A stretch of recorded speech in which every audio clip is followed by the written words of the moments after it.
week, I bust a nigga ass. All my friends got stick cases, yeah, I'm praying for them. I'm the shooter now, I won't let a hand land on. I've been raised by Marines, so you know the shot is Jason Bourne. God took my grandma, then my heart is still torn. Views from the land, I can see the whole.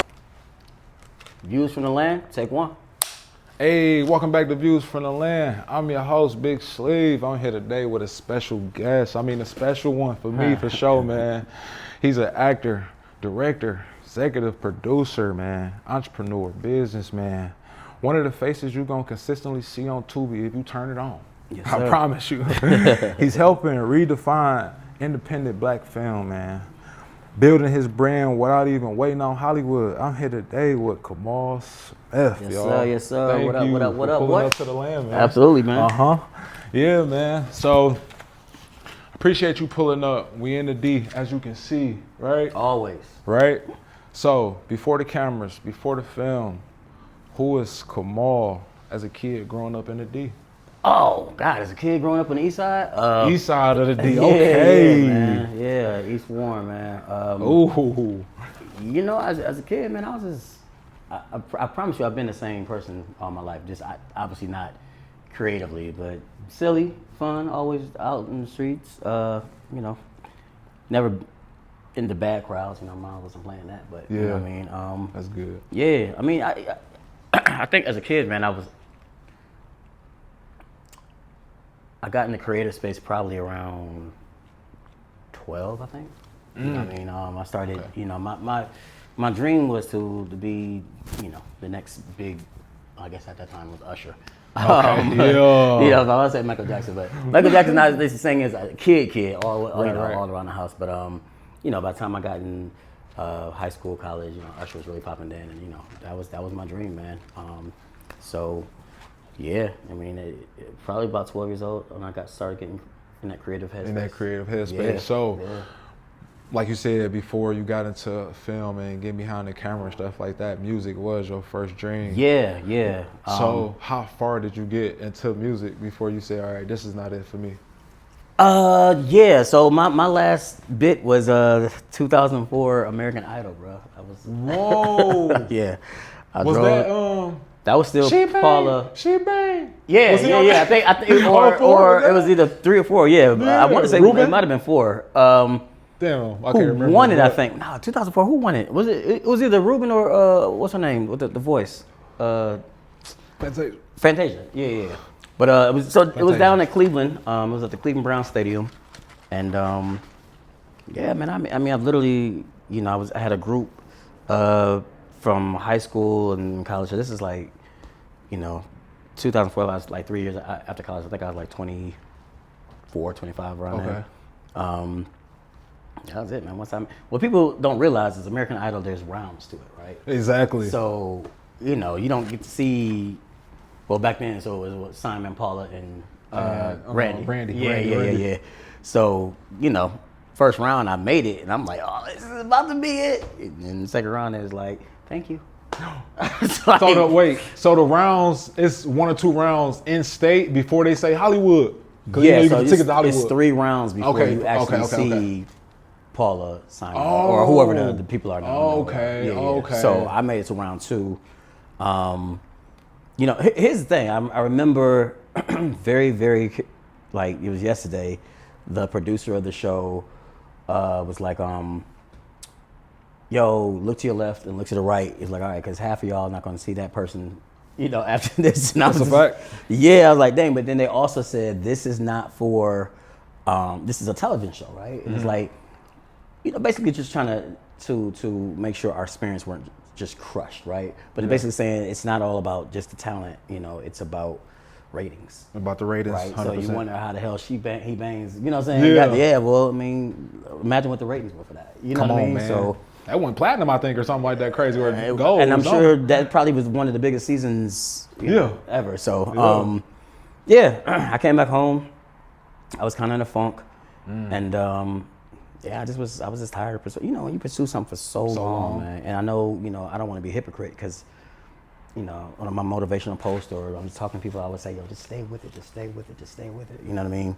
But I think that's like, man, 10 years of, and I mean, this is like going to New York, taking trips to New York, slinging my demos on the street. You know what I mean? He's like, bro, I'm just done. So that's how I fell into acting, man.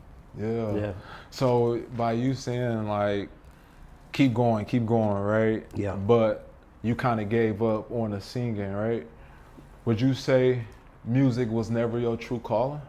Would you? No, I mean, music's always. I mean, I you still sing to this day? Yeah, okay, to this day, you know what I mean? Okay, in some form or fashion, but I'm not, like obviously out there putting out albums or anything. But when you truly love something, you can never just sit it down. Okay, right? makes sense. Even if my outlet for years was right down the street, I used to host karaoke at Del Mar. Right, that was my outlet. Though, you know what I mean? That was my chance to get my singing on. But you also have to know too. You just never know what the Lord has in store for you, right? 100%. I believe in God to the fullest, and I just realized, so film was my purpose. Yeah. This was my purpose. And when you know, like, something is your purpose, like, bro, you don't have to worry about money no more, nothing no more. Like, everything is just going to fall on your lap, right? That's so a fact.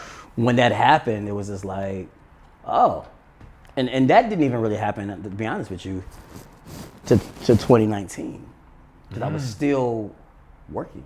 You know what I mean? I was still, at that point in time, I was done with Chrysler, but I was still working in radio, right? And it wasn't until 2019, I remember this like yesterday, where we had layoffs, because everything is kind of trending towards, at this point in time, 2019 is where podcasts really started blowing up. You know what I mean? And not only podcasts, but also, they weren't doing local shows anymore.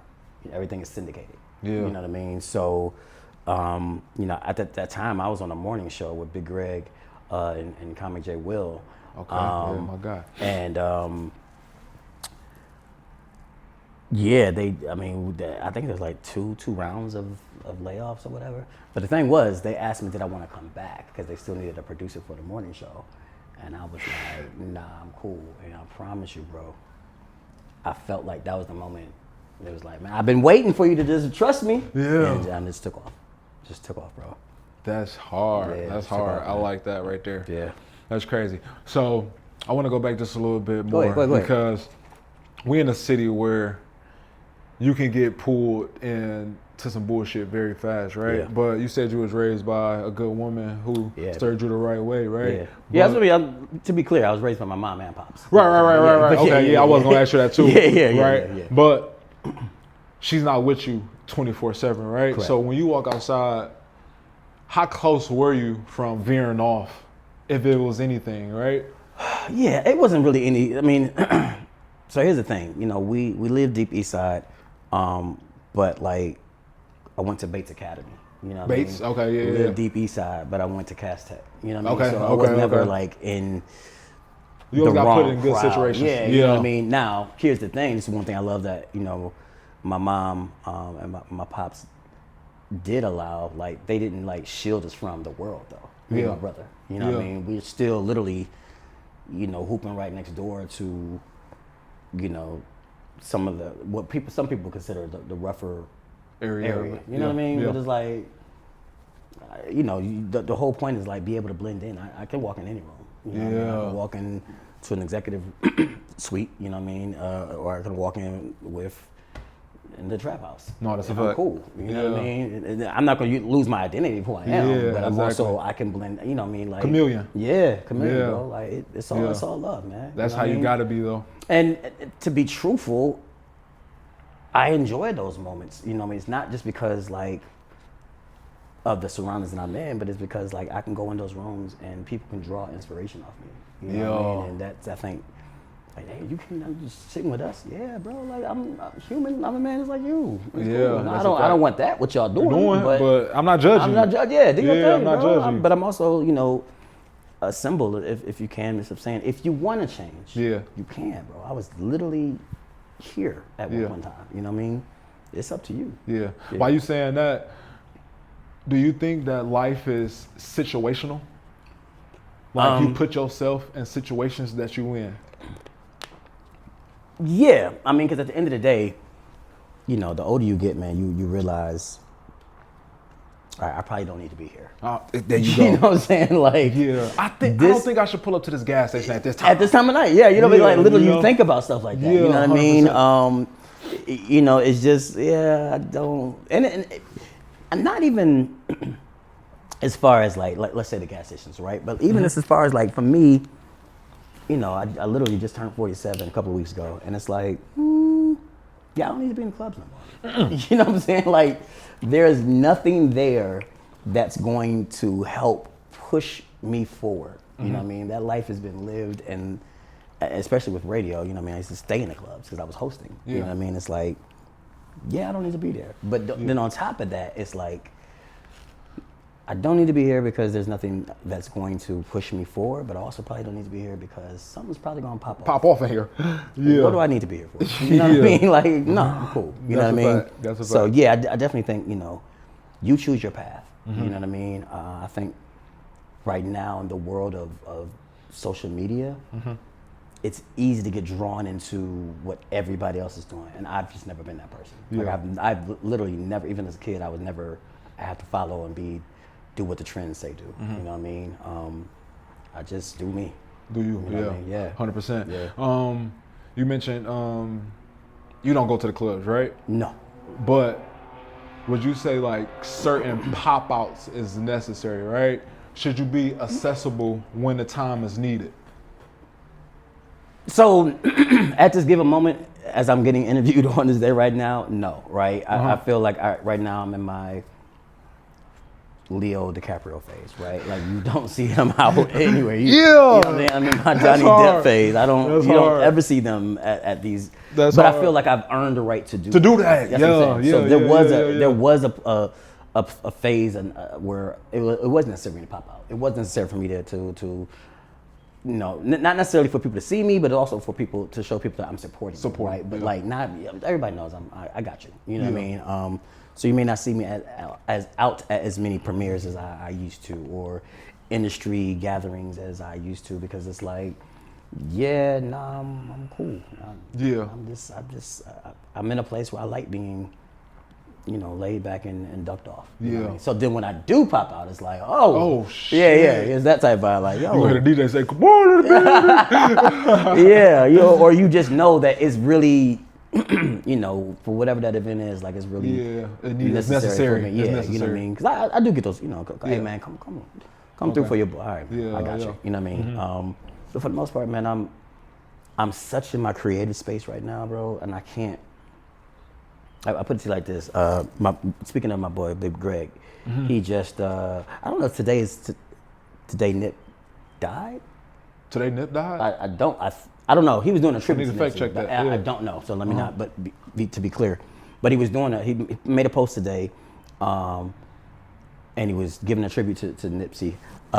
And I always tell people, out of all the people who I interviewed, right, and I've interviewed a lot of celebrities, but without question, Nipsey was my favorite interview because he just kept it all the way real. 100. And the one thing he said to me and Jay Will and Big Greg, he was basically talking about how time is spent, right? So how many hours do you have in a day?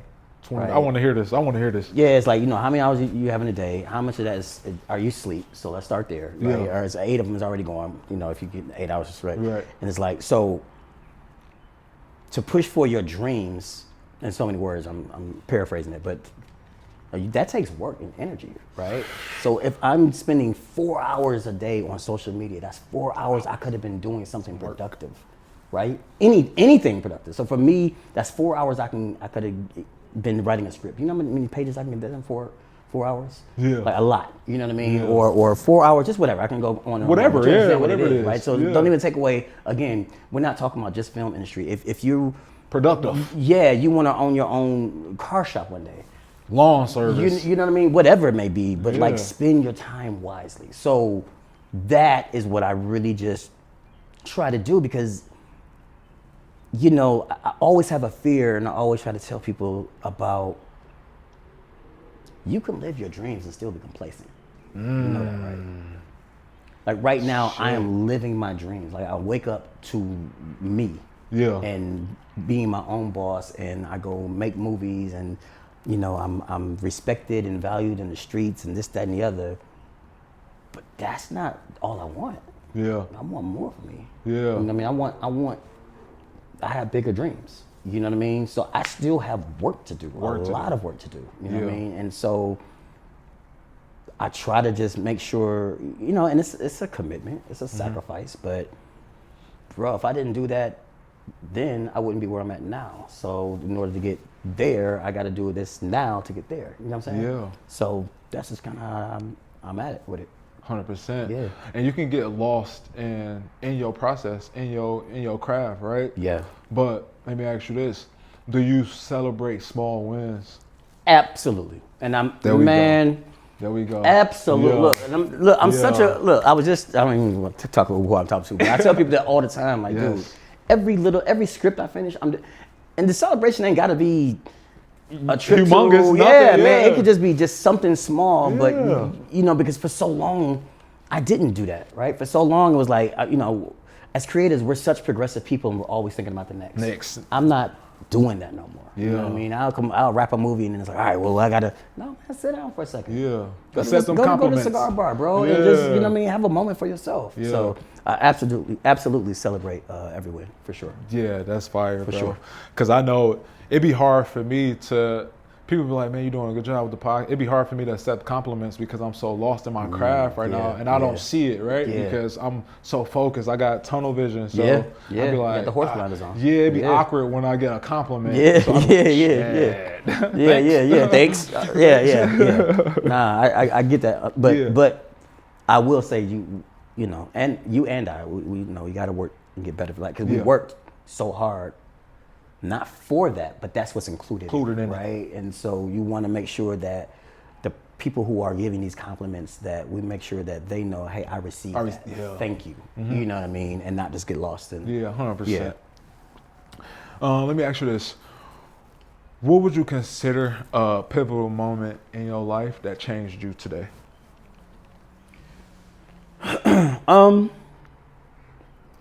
Probably a couple, but the one that goes to, I think, you know, when my father passed in 2006, right?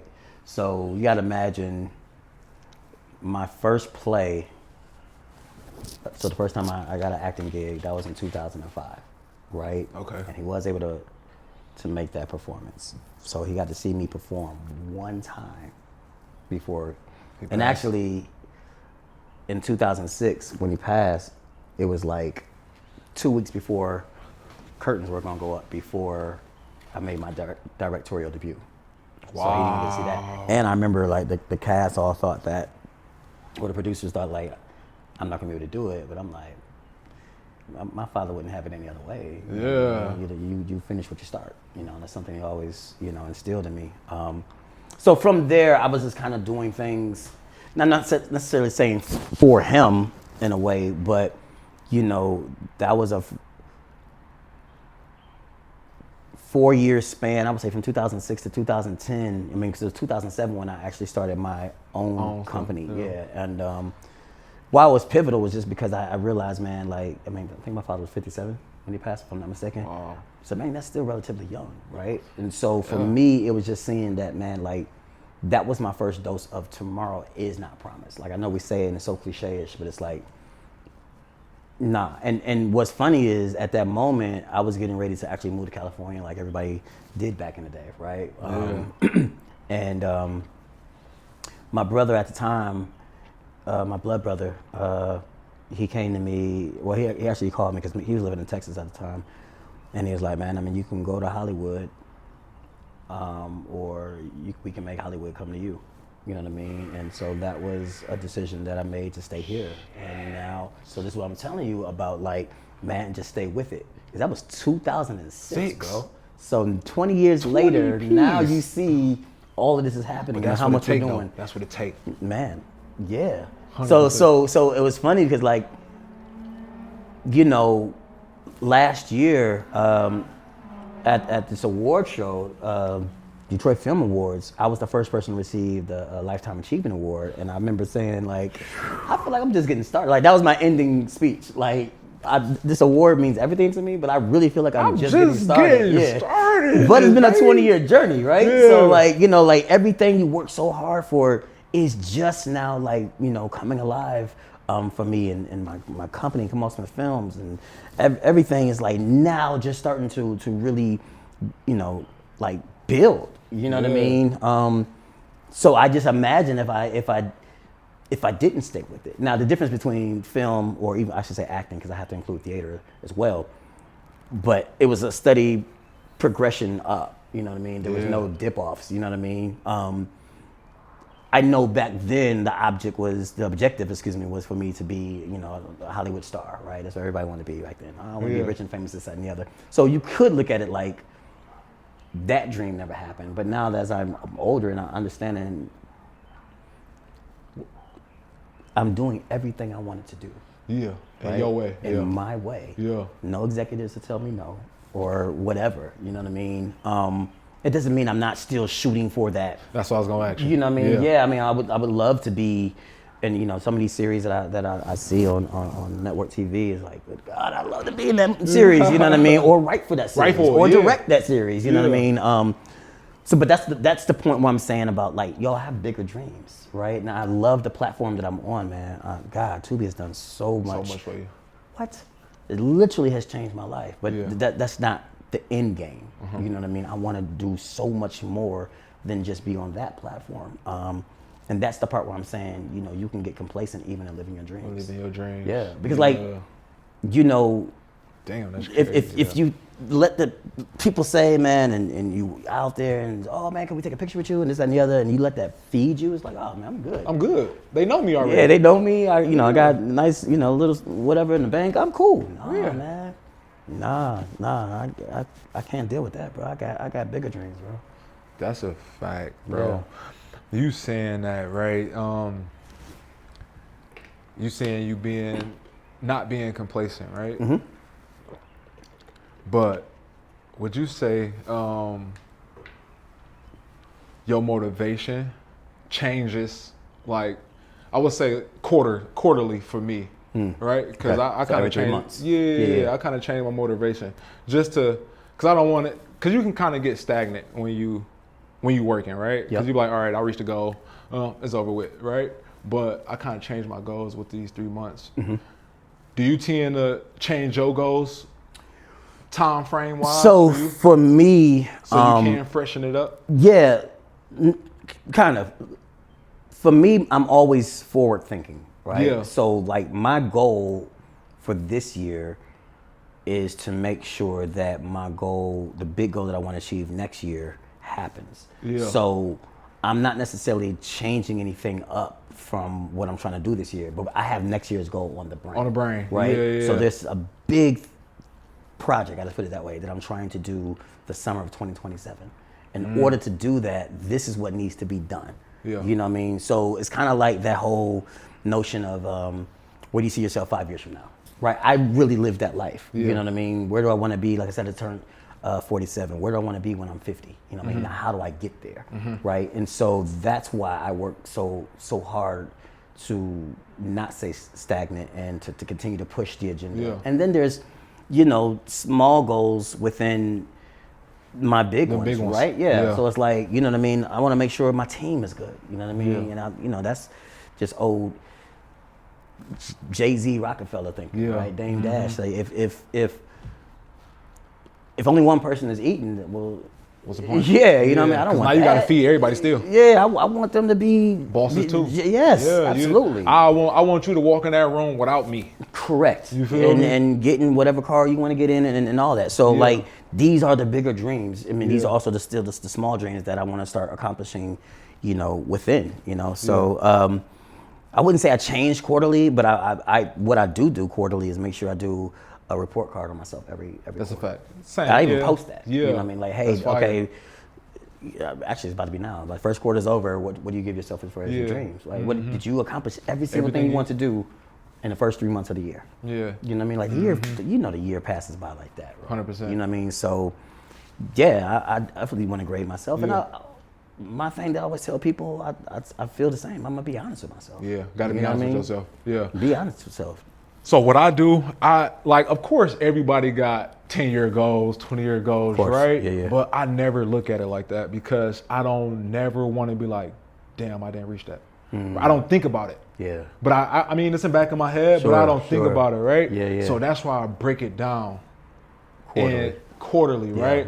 Like, because if I even get close to what I thought in that quarter, all right, I'm going somewhere. Yeah. Right. So my friend was telling me he had read a book or something like this where I think he was a Chinese guy or something like that. He'd break his days down in hours. Wow. So what I mean is, so his 6 hours is a day, or 8 hours is a day for him. Got you. So he already a weekend with 4 days or 3 days, something crazy like that. I'm like, God damn, if you breaking it down, because time is an illusion to me anyway.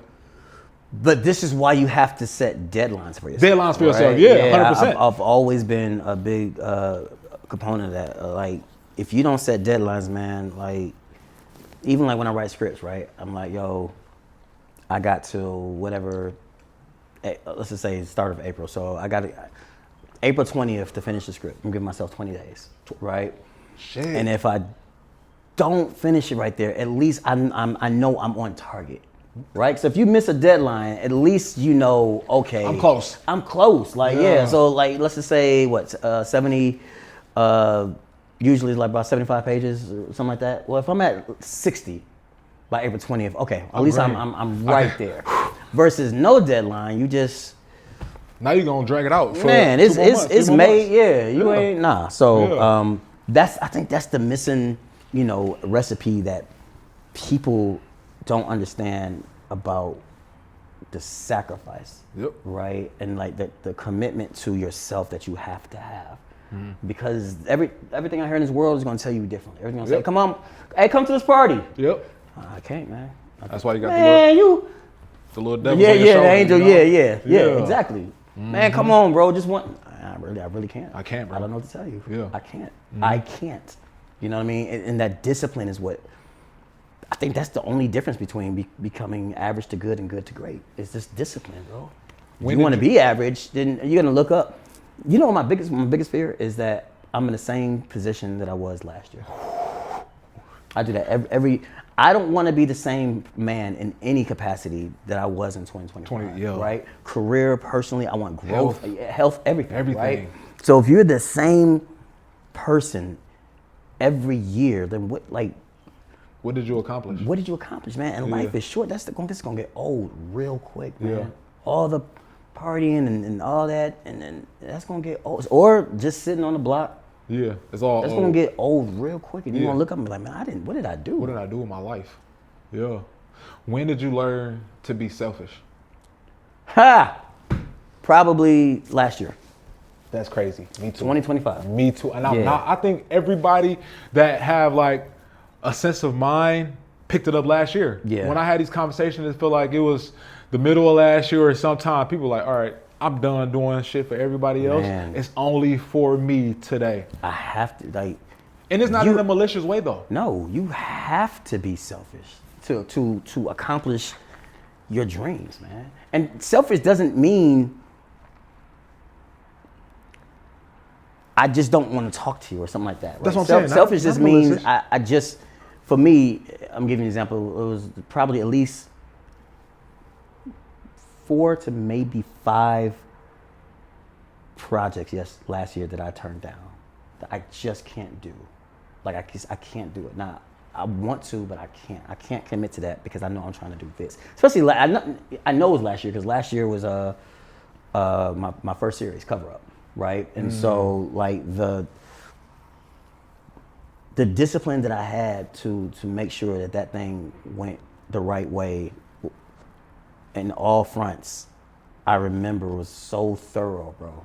You know what I mean? Like, I can't do this. I can't. The whole month of April, I remember I didn't work because we filmed in May, and it was just like, nah, I'm not. I can't do it. Yeah. Right. And then, you know how they say, "Oh, money's not good money." It's not even that for me. It's just like all money for me isn't necessary. Like I really love doing film, right? Like, I really love the art of film. You know what I mean? So. Yes, money is nice, you know what I mean, but all the time it's not for that. Yeah, I don't care for money when it's something I love to do. Correct. I can care less about it. As long as it's a end goal and it's a beautiful project that come out of the end of that. Yeah. I'm fine. It felt like I got paid millions. Yeah, like seriously, like when you see the end result and you seeing it, and I'm looking at it on my TV screen or other people's TV screens. You know what I mean? Like that feeling right there is priceless. You know, I remember walking into a bar last year and just seeing nobody knew I was coming there. It was just on the screen. You know what I'm saying? I was like, bro, that's crazy. That's the bartender was like, I'm not like, yeah.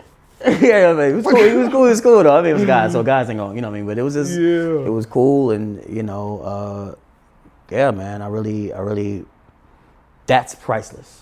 You can't get that moment back. Yeah, you know what I mean? So, yeah, it's necessary to be selfish, man. You gotta put your foot down and say, nah, I can't. Yeah, I can't, and there's nothing wrong with it. 100%. Yeah. And we talking like this, right? To maintain this greatness, let me ask you this: what type of people do you have around you, or that you want around you? Yeah, people that. You know, they always say you want like-minded people, right? But you really do, right? Like I want people that's going to push me. I want people that, you know, when you are the lead in a sense, when you have to, I'm not as in the lead actor, but you know, like you're at the, you're the top of your company or whatever. Like I want, you know, I think about my team, you know, with Shelby and Cam. I mean, like they push me. Shout out, yeah. You know what I mean? They're not well, they're women, but they're not yes men. You know, yeah, you know what I mean? They be like, yeah, no, we're not. You know what I mean? I love that I can run things by them. Hey, what y'all think? You know what I mean? I love that I don't have to, you know, mandate them. I don't have to be. I know the job is going to get done. Yeah. At the moment that we said, okay, we're going to do this, we're going to do that. But even outside of Kamal Smith Films, I mean, I love being around. You know, one thing you know, as a director, or when I'm on set, if I'm getting hired to direct somebody else's film, so let's not talk about my films, right? Yeah. But I always say, hey, man, you know, when we pray in, you know, let us be bold. Yeah. You know what I mean? Let us be brave. Let us dare us to do something different. Do something different. You know what I mean? Yeah. So be uncomfortable. Yeah, those are the people, you know, I wanna be around. You know, the people that's gonna like, yo, whatever it takes to get the job done. That's what I'm about. You know what I mean? And I show that as a leader. You know what I mean? I don't care. Whatever. Pick up the equipment. Got it. Yeah. I'm not too far. You need water? You know what I mean? Need water in here. Is everybody good? Okay, let's go. Right? And bro. if you show that as the head, then the rest will. I'm like, man, if they run through a wall for you. Yeah, you know. Yeah. And I learned that, you know, I kind of early in my career, not even thinking about it, but it's like singing like, oh, well, maybe because I'm sweeping afterwards. Yeah. The stage. I'm going to the theater. That's what I'm saying. Go home. Yeah, I got it. Don't worry about it. I got you. I got it. Yeah. That makes a difference, bro. Because you know what? When you do stuff like that, and then when you go back to ask somebody to do something, oh, no problem. I got you. What you need? I got you. It get easier and when you ask somebody to do something. I've been that same. I would say leader ever since. You know what I mean? I haven't changed that, man. I still. What's up, man? What y'all need me to grab? I'm just sitting here. Yeah. So I don't know how to be that person like, oh, I'm the director. I'm sorry, I don't do that. Oh. Well, yeah. My feet's up. That's not, and I'm not mad at anybody, you know, there's no shade anybody does. I'm saying that's me, man. I'm always gonna be, you know, humble pie, bro, and I'm always just gonna be thankful that I'm in this position and because it doesn't have to be me, you know what I mean? God could have chose somebody else, and man, so I get scared of that, bro. I get scared of like, one day I just woke up and didn't do this. What would I be doing? You say that, bro. What would I be doing? Yeah. I really don't even know. I mean, I'd be doing something, but man, what? Yeah. I got it. No, y'all sit down. I got it. Yeah. It's crazy that you say that, bro. I was a GM for the last 3 years. I was working 9 to 5, but I just stopped working because I lost my mom November. Condolences, bro. Yeah. That's your mom. Okay. In November. Lovely woman. Just recently, so still grieving time, right? Yeah. But it's crazy that you say that, right? I swear to you, when I was the GM, like it was the way I lead and how I lead. I'm gonna be the first one to do it. And then I sit back and you can just watch and see the effect that you did. Yeah. Because they gonna pick up brooms, whatever it Yeah. is, and get to working because they seen you do it first. Yeah.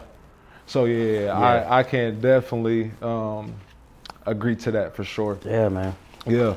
So being in this game, man, can you say there was any sacrifice that you took and it seemed like it still didn't pay off though?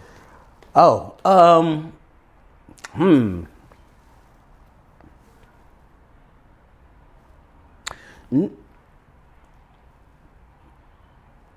No, I feel like All the sacrifices that all you the had? hard work and sacrifice has finally paid off. I can honestly say Good, that. And I want to give props to God where it's due. I've sacrificed a lot in 20 years, man. Time with family. When I was married, it was I tried my best to balance, make sure we balance. You know what I mean? Yeah. If you look back, and again, remember I talked about being honest with yourself. I'm pretty sure there was, more time that I could have spent at home. You know what I mean? Time with friends. Most of the biggest sacrifice, seriously, is this time with loved ones, be it family, my friends, or my ex-wife back then. You know what I mean?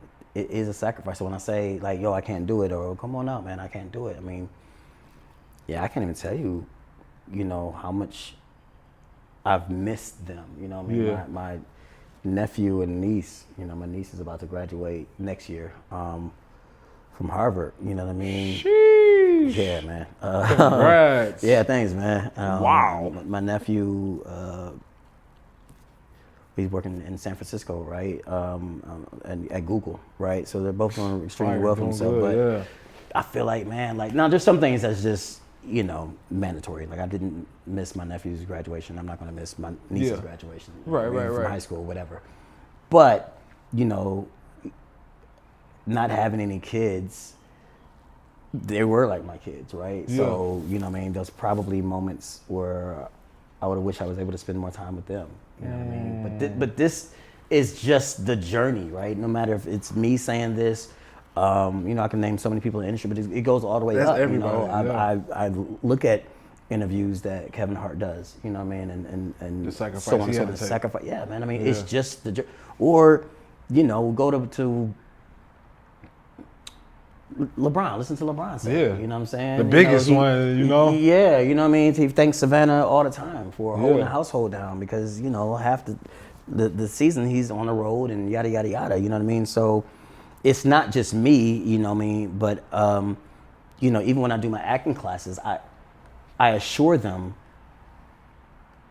this all looks cool, right? Like seeing yourself on TV and it is cool. Mm-hmm. But if you want to get to this point, it's a sacrifice you're going to have to take, right? It was probably easier for me because I don't have any children, I don't have responsibilities. I'm not, you know what I mean? So, days where, now I'm sounding like a cliche, but for sure, like days like back in 2013 when I was just like dead broke and all right, cool. I can eat the ramen. Yeah, but if I had kids, you know what I mean? I can't just give them the ramen. You know what I mean? Right. You know what I mean? So, it was tough, bro. It's tough. But like, can I sit here and say it didn't pay off? No, it absolutely paid off, man. I'm probably the happiest I've ever been in my life. Yeah. You know what I mean? Right now. And that's a blessing. Some people just want to be happy. Yeah. You know what I mean? At the end of the day, to do what you love to do and you're happy. Yeah. Right? Because you can do what you love to do and you're still miserable, right? Yeah. You can have all the money in the world and, be contemplating suicide. Like, for real. You know what 100%. I mean? So I'm so ecstatic that I'm in a place in my life where I'm at my happiest right now. You know, and I'm at my most peace right now. Yeah. Yeah. So, you mentioned the sacrifices you had to take, right? Yeah. So, you see them as, all right, them opportunities that you miss with your nieces and nephews. Yeah. But on the flip side, does the kids see like, oh no, that's he going to work, so I give him the grace. Yeah. Right? Yeah. Okay. Definitely. I mean, I think they all. I mean, so let me just say that from the beginning, man. I mean, not just my niece, but like my whole support base, right? My circle have always just been so supportive, man, and so reminding me that they're proud of me and keep going. And you know, like, for example, man, I went to go see Gabriel Brass Band play yesterday. I had the opportunity to go check him out, and my sis Siobhan, she had said, you remember it all started with a floppy disk, right? Now, so I don't know, everybody sees it probably like, what, some of your young people don't know what floppy disk is, bro. They're going to Google that. Literally, man, you know, before the Kinko's and all that, bro, I used to be over her house printing out program books for my plays. You know what I mean? Like 500 copies and stapling them myself and folding them and doing, you know what I mean? Like, that's how far back that this journey goes. You know what I mean? And to be able to hard. Yeah, to be able to be here. When she said it, I was just like, wow. Shit. Yeah, right? Because it goes back to what we were saying earlier about do you celebrate the small wins? And it's like, man, you think about, like, I've been in this business for 21 years now, because basically April. Yeah. 21 years, man, and it's like, man, what? Crazy. You know what I'm saying? Like, that's dope. Yeah. You know what I mean? So, but yeah, they've always, my whole circle, man, moms included, you know what I mean? That's my heart. Yeah. But now, I will say, she is the one that will say,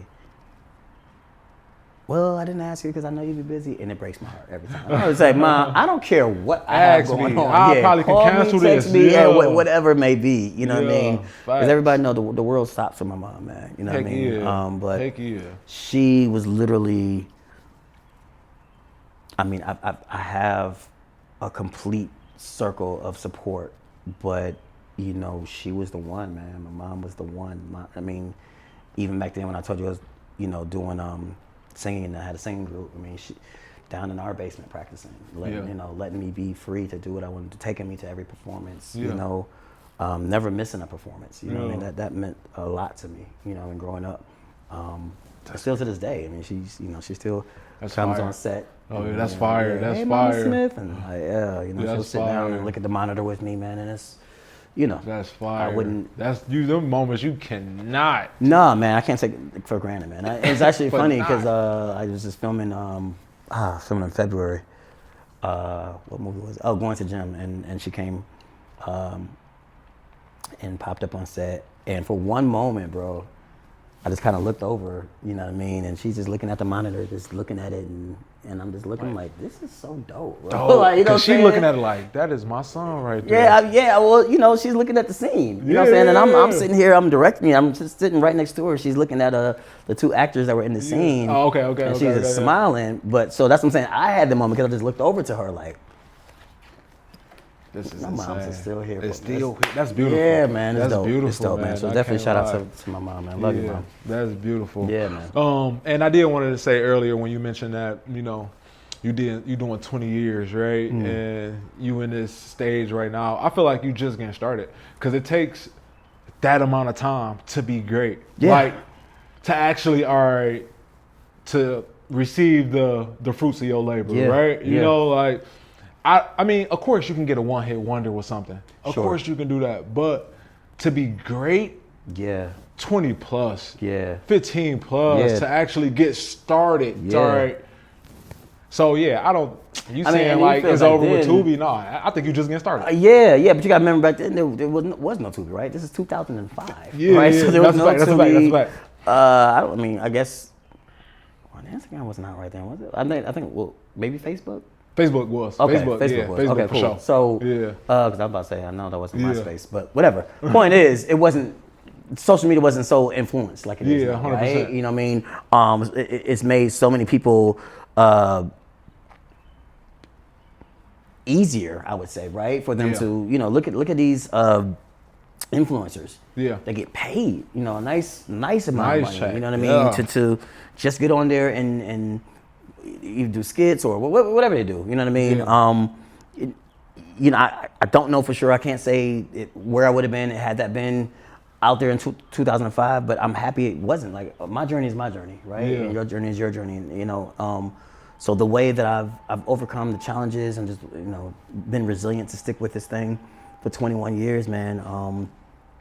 Man, I wouldn't have it any other way. Don't get me wrong, like, this era is an era where you can't get seen immediately, right? Yeah, yeah. But we came from an era where your name is stuck with people's brains now because they had to do their due diligence of actually going to see you, you know, really going to see where you at, searching your work, you know? So this time it's kind of like, all right, I see you, but I can keep scrolling and go see something more, right? But I got a Kamal Smith in my head, you know? Like, he been put in the work 20 years, you know, and not just a quick thing right now. On the that may not last, right? You know, longevity, man. I want that over anything. Yeah, and I just think just even the preparation of it all, man. You know what I mean?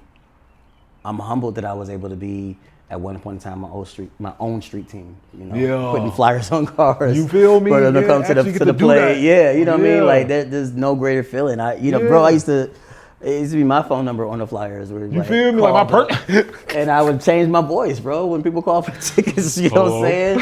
Yeah, you know what I mean? So like, you know, those were the days, man. Where I would, God, man, I don't know what I'd do if I didn't go that route, man. Right. You know what I mean? I'm so thankful for this journey, man. What does peace look like for Kamal? Unbothered, right? I think because I'm just such a caring person, man. For so many years, I cared just about what so many people thought. Yeah. About just everything, you know what I mean? Even before the movies and things like that. I think the peace came with the selfishness that we were talking about last year. You know what I mean? And once I just really identified that this is what I need to do for me, and I don't care who has a problem with it. This is how I need to move to get to that next stage in my life, and just not care. You know what I mean? And hopefully, y'all will be able to deal with that. But I don't care if you can't. You know what I mean? Peace looks like a true homebody now, dude. Like I'll be at home, bro. I just be in the cut. Like, man, you know you be outside? No, I do not be outside. You know what I mean? And I love that though. You know what I mean? I'm in my own space. I'm in my own domain, and you know, at any given time, you know, I mean, this is when I'm not working, of course, but I can just do what I want to do. If I do want to get up tomorrow and say, you know what, I want to go to Miami for the weekend, I can. That's peace. You know what I mean? And it's not to hit the nightlife. It's just I just want to see the water, you know, or whatever. You know what I mean? New get away. Inspiration, whatever. Correct. You know what I mean? Or go up north and get a cabin. That's peace, bro. I don't have to. I'm in a place where. And listen, man. I think you again about to be honest with your thing, man. Like, you know, the whole thing, unbothered, man. It's very hard to be unbothered. It's very hard to get in this place. You know what I mean? Especially for the people that's coming up, right? And again, my journey is like what we said. Like I'm just getting started. But facts. I've come up to this point, and it's hard to be sometimes at peace when you're trying to please everybody and you're thinking about every single thing, and you know, I mean, your head, you can't go to sleep because your mind can't stop spinning. I'm far away from that place now. You know what I mean? Peace is also helpful, man. Like I loved being able to help people, and it's cool. You know, don't worry about, you know, timelines. I got that's peace for me. You know, to know that I can help. I wasn't always in this position to be able to help people. You know what I mean? And water. Listen, everybody else, I don't be outside, but I do be on my boat. Right? So that's for sure my peace, bro. You know what I mean? When the summertime does hit, whenever you want to actually come somewhere, man, boat and cigar, bro. We go a long way. So, yeah, man. That's hard. All of those is my zen. That's my peace. You know, but I still will say there's still peace in creating. You know what I mean? When I turn the phone off and I start typing, I'm at peace, bro. You know what I mean? Zoned out. Yeah, I'm zoned out. You know what I mean? So like going back to your boy, breaking down by hours. I will say, but I put that deadline in, and I'll say, all right, by 6 o'clock, come on, we're gonna write 10 pages. and really try to write 10 pages. Yeah, you know what I mean? It's no better feeling. Yeah. And you know, they always ask, which do you like better, writing, directing, or acting? And I'm like, man, each one equally. Literally my next question. Yo, yeah, right, like, but I love my bad. But I didn't mean to steal your thunder. But no, I really enjoy each one equally because each one gives me a rush. Yeah. You know what I mean? Yeah. I couldn't literally say, you know, I like directing more than, I mean, they all have equal. Highs that they give me. Yeah. Yeah. Mm-hmm. Yeah. You make all tons of stuff, as we see right here on screen, right? Thrillers, action, whatever it is. What's your favorite to watch, though? Genre? Oh, Genre, man. yeah. Give me a good suspense thriller all day. Oh, for real? Yeah. Well, so, yeah. Oh, favorite movies, then? Okay, well, then this has nothing to suspense. Right. This is my favorite movie probably of all times is A Few Good Men. Right, that was okay. Yeah, I'm hip. But the one and only movie that made me well, actually it's been two that made me tear up was John Q. John Q for sure, man. I can't watch that around no woman. Bruh. Like, hold on, man. I said, I remember in the theaters, you know, when people still go to the movies, because I'm a big movie theater head, bro. And I remember like, no, right. Come on, Zell. Don't do it, man. She's trying to call you. Answer the phone. Oh, man. Yeah. So it was that. And now this is one of my favorite movies, but the only movie that actually literally made me cry was Ray. But Ray was for sentimental reasons, right? Quick story, I don't want to go too off topic, but I actually had the opportunity to open up for Ray Charles, right? Wow. So, well, not open up for him. He came to my school, Wilberforce University, shout out to the Woo, to get an honorary doctorate, right? Yeah. So in college, I sang with the university choir and I played with the college, the jazz band, right? I played saxophone. So we did a tribute to him. Wow. Like a whole music tribute to him, right? And so, my young and stupid, I remember being a Devo, bro. Because I didn't know his music like that. I just knew back then, I knew Georgia. You know what I mean? Like, that was the biggest song to me. Yeah, you know what I mean? Right. I'm mad because they didn't pick me to sing Georgia. Like, what? No. Ain't he there? Well, I mean, you know, we had to rehearse. So this was like for probably about a month we was rehearsing. Yeah, right? Because we literally did an ensemble together, the band and the choir. Okay, with the choir. Okay. So they picked me to sing I Got a Woman. Okay. That was before Kanye and Jamie, you know what I'm saying? But then seeing the movie and seeing how big that song was. And I remember like back then my conductor was like, bro, are you stupid? Do you know what honor we're giving you to sing this song? I ain't know nothing about I Got a Woman. You know what I mean? Right, so when I saw the movie, that's what I said. I cried not because of like the movie was sad. It was just like, there was a moment that I had in my life that I didn't cherish, bro. You know what I mean? I remember being like upset even. Just being ignorant to the situation. Yeah, bro. And I was like, what the what? I saw, yeah, man. But that was a cool experience, man. I got it, you know, Jamie really embodied him, man, because like all of his mannerisms, I remember this is before the movie came out, but he really was. I was leaving the podium to go back. Did I get back in the man? Anyway, I was leaving the stage. You know, I sung it, and you know, they was like, Mr. Charles wants to give you a hug. Yeah, you know, he was really doing that, bro. You know what I mean? And he, you know, had to feel me, and he gave me a hug, bro. So. And I'm still pissed about Georgia. Yeah, it's just stupid, man. That's legendary. So I've had some good moments, man, in life. Bro. Wow. And that was a time where you could have like really sunk that in. Like, damn, I am here with Ray Charles and the song they gave me. Man, what? That's crazy. Yeah. And I killed it, but it was still, I mean, they was like, everybody went wild or whatever, but I was still like, wow. I don't get to sing Georgia. That's crazy. You know what I'm saying? So, yeah, man. Yeah. So, as an actor, let me ask you this. As an actor, what's the hardest role for you to get into? Dang.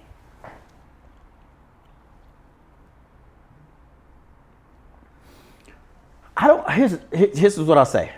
I don't know if there's any hard role for me to necessarily get into. Talk your shit. Yeah, Talk your shit. But what I will say is, in 20 years, for the first time ever, I just was able to cry on scene. I'm never able to cry. Oh. Usually they have to come in and, you know, get the or tears or whatever, or there's like a stick. Visine, It's just like, it's something like Visine, but yeah. But so you there's keep also like a little onion strip or something? Yes, where they just put it right here on your eyes, and then you give it a second, and then you're going to start crying. So Wow, it's like you have to like actually wait, like, okay, because once it starts, it's really It's gonna go. It's literally like burning your, you know what I mean? So it's like, all right, roll it, you know what I mean? But wow, okay, that's new for me. shout out to TP and Cookie. This is a scene that we just did in February where, I can say this. This doesn't really tell the story or take away anything, but my grandma dies, right? So just to give you like, the only time a director really wanted me to take it there, if I could, was Joe Smith in A Good Man. Joe Smith? Yeah, that's my brother. And the scene where I walk in on them and find, you know, they getting it in my bed, and I slide down the wall and all that. I was trying so hard to get in the moment, but I couldn't. I knew you was about bro. to shed a tear on that, bro. I'm like, here it comes. I couldn't do it, bro. And I remember having headphones on, and I was just thinking about so many different things, and I was thinking about my dad, but you know, that's 2021. My dad died in 2006, so it's like I'm not, you know what I mean? That emotion is not. So it's kind of, it ain't there as, I feel you. It wasn't, but what I just did in February, bro, this is full circle. So this is how it happened. We was just talking about my dad. Yeah. We did one take, and I still didn't cry, but I mean, I wasn't even trying to cry. Yeah. You know what I mean? I knew I was. Because you knew you ain't. I wasn't even, you know what I mean? But for whatever reason, I don't know, was it the performance that, you know, was given to me by my scene, by Cookie or whatever. By the time they were setting up for that next tape, I did start thinking about my pops. And it's not about him being dead or pass away. It's just, I started thinking he's never got a chance to see any of this. And it just started hitting. And I said, shout out to TP, because TP is the director of photography for that movie, because we didn't even call it. He's like, go, just roll it right now. I mean, it started flowing, and I was like, oh, I got it. And I was like, yeah, so. That's all the clip they need was you crying. Yeah. They're like, we'll slate it afterwards, you know what I mean? But, so yeah, I mean, I don't want to get too far off the question. I never really, there's no role that I've had so far. That you couldn't tap into? That I can't get into, but the actual emotion of crying is still very, very hard for me, like to do. Wow. Yeah, but I love that, because I like the fact that, you know, you got something to grow for, right? Yeah. I mean, nobody's perfect, you know what I Yeah, mean? Like 100%. there's still, I can be credited as a good actor or a great actor, but that doesn't mean like I should stop taking lessons or stop trying to perfect the craft. You know what I mean? So I can cry on demand for crap. What? And there's actors they can. Yeah. You know what I mean? Yeah. But you know, I've had an opportunity to do a lot of different roles, man. And so whether it be, you know, the crazy guy that people deem me as crazy, or you know, the loving father, or you know, doing stunts, I'm able to tap into it. Yeah. Man, while we're here, speaking of the good man, how did you even like tap into that character? Because as you can see, if y'all seen the movies, man, he kind of get betrayed by his multiple women that he's with, and he just turned into a straight fucking demon. Yeah. That's good. That's the way you can put it. Yeah. So how do you tap into a character like that, man? I honestly say I don't know, right? I remember, for one, let me say this, man. To tap into a character like that, Ethan, right? Yeah. You have to have terrific scene partners, dude. No. You know what I'm saying? Because when we do these torture scenes, you know, I've always said this, and I've said this, you know, on other interviews, bro. yes, it's mentally exhausting to tap into that place, but however, they're the ones that's tied up for 4 or 5 hours. You know what I mean? So holy wait, what? Oh yeah, bro. A Good Man won me. So first of all, let me say this. Shout out to Ebony. Fucking 4 or 5 hours. Yeah. Shout out to Ebony. Shout out to Bianca. And shout out to Sarita. Y'all haven't seen part 3 yet. It's a 3? Yes, this is 3. Yeah. It should be out in June. I would say the latest. Yeah. But we filmed that August of last year. Okay. And so I mean, really, literally, we're just waiting. We're just waiting on Tubi. Tubi, please drop the movie, guys. Oh, it was already in their hands. Yeah. We're just waiting.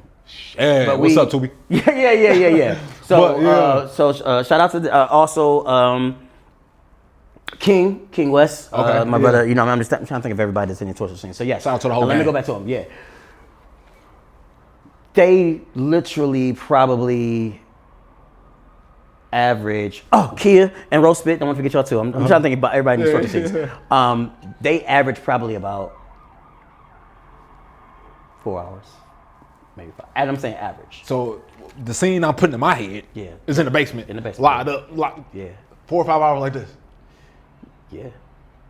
I mean, of course, you know, we let them even break. I mean, but it's just the thought of sitting there. Yeah. So again, what I'm saying about you know how you tap in, and shout out to you again, King. I remember we was in rehearsal, and he said, "Hey, go there. Don't worry about me." You know, I'm smacking them and everything. You know what I mean? You have to have a good scene partner that just allow you to play, right? Because a lot of what Ethan did was very, and director as well. So sorry. Thank you, Joe, for allowing me to just, you know, cook. He always says cook. Yeah. And I'm like, yo, when Kamal gets there, just let him cook. So much of that y'all don't know is a lot of improv, man. You know what I mean? Like, I never went off script where I didn't forget a line, but there's added a lot in it because I'm just in a place now. I don't know how I technically tap in, but I can tell you, you know, like once I found it with part 1, it was easy to just go there in part 2. I could tell. Right? I could tell. So I really just thought about what if this really happened, right? And then also the message was clear that Joe wanted to make sure that I don't want people to think that Ethan is crazy, even though they do already. But he really just wanted to show, you know, that everybody has a breaking point, right? Yes. And it's always, we always see in film, you know, what it's like when a woman gets cheated on, you know what I mean? But now here you have, pun intended, a good man, you know, who's really not cheating on you. He's taking care of you. He's taking you out from the hood and putting you in this nice home. Good situations. And then not only do you cheat on him, but you cheat on him in his bed, right? Now that, and if you remember, that was the second time it happened. Yeah. You know what I'm saying? So it's like, I remember him questioning me, like, bro, like, think about that. This is the second time you caught your, well, you know, Shelby played my wife actually. Right. Flashback. So, but Ebony, I hadn't married Ebony. You were just she was engaged. my fiance, right? Yeah. And I said, man, the second time? Oh. Come on now. White, like, in my own bed? In the bed? That's how I tapped in. I really just thought about it. You kind of like put it in like, if this can be, let me tap into a real situation. A real situation, man. And, you know, yeah, it was, people would say it was extreme, but I'm like, bro, I don't know if it was extreme. Because you can't really tell how people are going to react off if they don't see that. Correct. You know, so you know, you see the comments, or you know, on social media, like, oh, you should have just walked away, man. Okay, now you walked with your woman getting bent over like that, right? I walked away the first time when I walked in and saw Shelby. Now come on, now, you know what I'm saying? My boy said, "Hold on, let me get this out of here." Yeah. Let me go grab this. yeah, man. So, I guess I just answered your question. There's not a role that's hard to tap in per se, right? Going back to your last question, you said, is there any role? But I will say, playing Ethan is hands down has been my most challenging role. You know what I mean? And to be able to do a trilogy has just been an honor. it's been a great ride, bro. But Ethan is so mentally and physically draining to play. Yeah. I'm glad you said that. Playing a role like Ethan, do you have to evaluate yourself after a role like that? Because we've seen actors like the Joker. Yeah, Heath Ledger. Yeah. You know, so I never have to. Or a cool down time, like, or I need a month or two to chill the hell out. No, once I cut, I cut. But what I will say is, I mean, I think that, people like him are, like, I'm not a method actor, right? So I don't have to be that actor, to like cut. All right, I'm cool. What's up? You know what I'm saying? Okay. Now, I might need a moment to decompress, but it's not about decompressing the mental. It's just decompressing. I'm tired. Give me a second. You know what I mean? I'm stabbed all over here. Yeah. Those torture scenes, man, they take a lot out of you. But no, I don't. Once we cut, we cut. I say for actors like Heath Ledger, I mean, like, he was literally embodying. He locked himself, stuff that I read in a hotel room for like a month or something just to become the Joker. Yeah. You know what I mean? Like, if you're doing that type of work, then you probably are. You need to, you know what I'm saying? Yeah, facts. We just talking about another guy, Jamie. Like, he literally went blind for however long just to. The whole movie, he said he went blind. Yeah, completely blind, right? But even before that, prepare, to feel what it felt like to be blind. Yeah. I'm like, well, yeah, if you need that, you probably need it to come down, you know what I mean? But not for me. So I haven't had a role where I need to, I need decompress. Yeah. I just had to decompress this because I'm just exhausted. Yeah, right. All right, let me ask you this. What's the difference in being in front, like the mentality of being in front of the camera and controlling that scene and controlling that movie or the environment at all? So, because let me ask you this first. I mean, because you are a guy who wears multiple hats, right? So can you step away from being the director when you are in actor mode and let the director? Absolutely. I live for that. Okay. Fine. Here's the thing. This is something I want everybody to know, man. Like, it's almost like Spider-Man. When with great power comes great responsibility. Say it right. So when you're a lead actor, like, you have a responsibility, right? Everybody is looking at you. Like, you control the everything. You the quarterback. Know what I mean? So exactly. Yeah. So the mentals have to be right, and you don't get a chance to just, I can't, whatever, something going on at home, I can't bring that to set. You know what I mean? Because everything is driving through me. Versus if I'm just a supporting, or there's been movies where I've only had like 4 scenes, right? I'm not at the point where I'm like, I'm just too big to do whatever. Like, no, I mean, if it's, right now in my career, I definitely want to take roles that challenge me because in 20 years I have done a lot of. So some roles I'm like, you can probably get that to whatever. You know what I mean? Like, I don't need to do that one, right? But again, if it's asked of me personally to do, then sure, I'll do it. But my point is, if I'm supporting or just coming in, for a couple of scenes, that's so easier than, like, that's not on me. Yeah. You know what I mean? I'm gonna give my performance. I'm gonna get it in. But I don't have the pressure of being the lead, and the responsibility of being, I can just hit these lines and, y'all good? Yeah, right, I'm out here. Yeah, you know what I mean? With a director, when you're behind the camera, I mean, it literally, everything falls on you. Yeah. Right? So, everybody's performance that's in front of the camera, that's on you. Yeah. You know what I mean? And I've always said, man, if I ever seen, or when I do see bad performances, I never put that on the actor. Like, I always feel like, nah, that's on the director. Ooh. You know what I mean? Because they're looking at the monitor and they were like, yeah, that's good. Let's go to the next scene. You know what I mean? And actors are actors for a reason. That's the coach. He the coach back there. Yeah. So if they don't know, then, and they're like, are you good with that? Cool. That's not the actor's fault. You know Right, what I mean? because they in the moment. They ain't really thinking about how is my acting right now. Correct. You know? Well, they probably are, right? yeah, and then if you get the reassurance from the coach that, no, it was good, it's like, all right, cool. Yeah. Because actors will do that all day. Like, can we do it again? Yeah. You know what I mean? So I'm like, no, it was good. Yeah. You know what I mean? But outside of that, right, I always try to operate in the way of,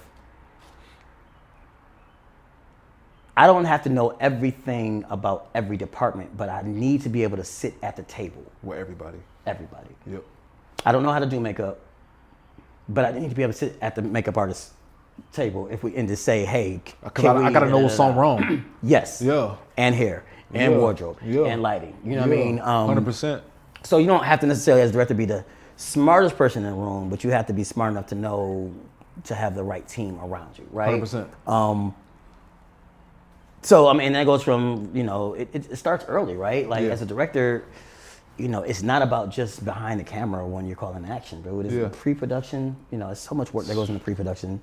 You know, getting locations, sitting down with wardrobe and going over the looks that you want to see. Yeah. You know what I mean? Or what would make sense, or even taking suggestions. You know, like, oh, okay, well, I didn't think about it like that.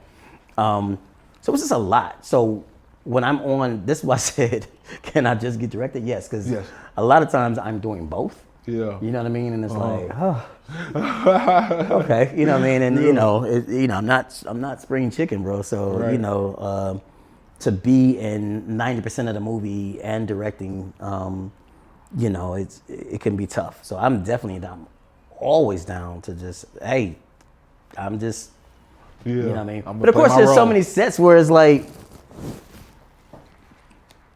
they'll still ask me, you know what I mean? Like, hey, come on, what do you think? They just trust you. They trust your opinion. But I don't want to be that person today. You know what I'm saying? Like I want to be straight actor. Yeah, straight actor. Was it good? Okay. So yeah. Facts. Like you said, you were speaking about being an actor yourself, right? And letting a director direct, right? Now, on the flip side, you as the director, the executive producer, right? How do you pick your actors to get along with the projects? Because I can see like you trust the people that you work with because you can see the familiar faces in multiple films like that. So how do you choose the people that you want to work with? Luckily, I don't.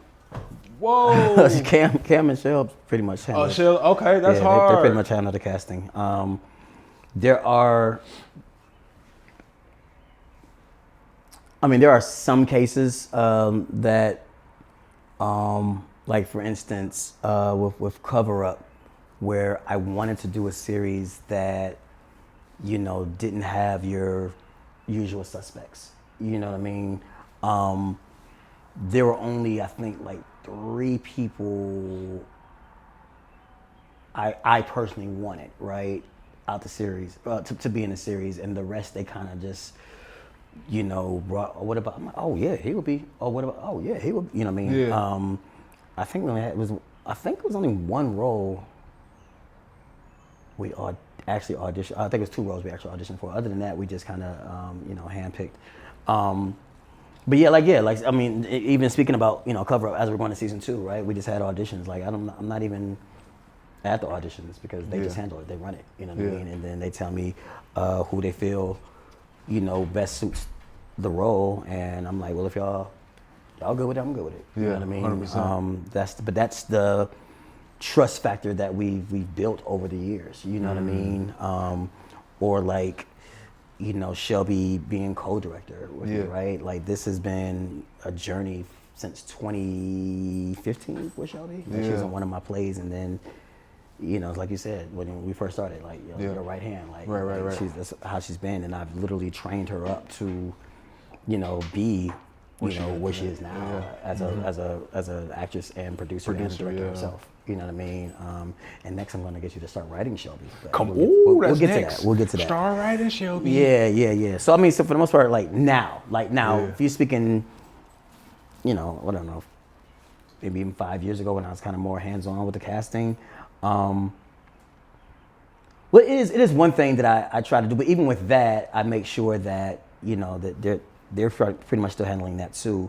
But I always consider myself like the Dr. Dre of indie film, right? Because like I love giving new faces.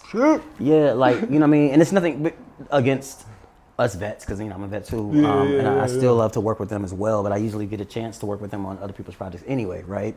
But I always just felt like I'll never forget that I was given a chance. You know, I had no training or anything like that. And it's like somebody doesn't give you a chance, then how do you get a chance, right? So I try to, you know, bring people up from my class, you know.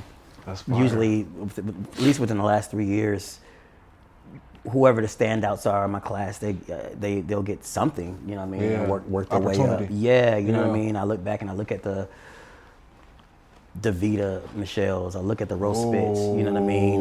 You know, they were all like in my earlier classes. And, you know, I remember with Vita, you know, I put her in the wrong one where she was more of a supporting role. And then just watching her grow. I mean, it's you know, it's just like, you know, they're my children, but like seeing your children grow, right? You get so excited, right? And so from there, just seeing her grow as an artist, you know, I came back and put her in You Remind Me, where, you know, she played lead alongside with me, and Sarita. So I definitely do try to do that, but even then, I'm not like saying, hey, let's get that. I'm saying, let's find something for, you know, these people, you know what I mean? That's a fact. And it's just, I mean, if you're gonna pay all this money, you know what I mean? Of course, you're getting jewels for it. But like, if I can help, again, it might just be small roles, just to start off. Because sometimes you just need to just understand what it's like to be on set. You know what I mean? You're not ready for a supporting or lead role yet, but like the more and more you're on set and you're seeing things like, oh, you're understanding blocking, you're understanding camera presence and angles and things like that, you'll just grow. You know what I mean? Naturally, you'll just grow. So, yeah, I'll just try to. We kind of like value the fact that we give people new faces chances. And then once you do that, then it's on you. That's on right? you. Like Take advantage of the opportunity. I've done that. Now you gotta keep putting in the work. So See, I'm a guy who always talk about sports. I love sports, right? So a sports analogy I use is like just going to that layup line. You know, every day hit the layup line. It's the only way you're gonna get better. You know, what's funny about that is that's, you know, my way of directing is like a head coach. You know, even on like on set, you know what I mean?